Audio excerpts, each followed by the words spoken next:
سلام، خوش اومدیم به جلسه هفتم. توی این جلسه ما قراره راجع به present perfect یا همون حال کامل ساده یاد بگیریم. زمانی ازش استفاده میکنی که بخوای راجع به تجربه ها، کارهایی که تا الان انجام دادی و یا موقعیت هایی که زمان دقیقش مهم نیست صحبت کنیم. زمان present perfect برای کارهایی استفاده میشه که در گذشته شروع شدن ولی هنوز اثری ازشون توی حال وجود داره یا تجربه‌ای هستن که زمان دقیقش مهم نیست. همین دلیل بهش میگن حال کامل. یعنی گذشته و حال یه پل ارتباطی میزنه.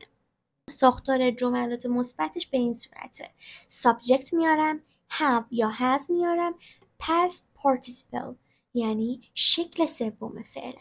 مثلا I have visited Tehran یا she has seen this movie. We have finished our homework.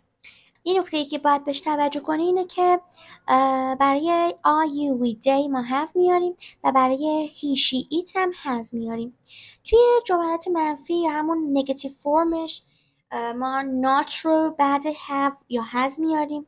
I haven't visited Paris. He hasn't seen that movie. They haven't finished the work yet.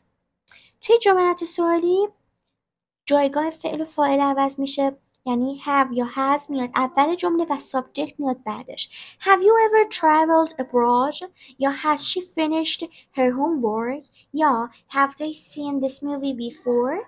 نشانه های زمانی رایجی همون time expressions.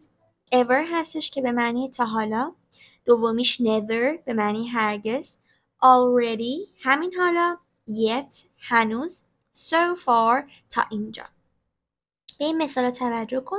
Have you ever been to Turkey؟ یا I've never eaten sushi.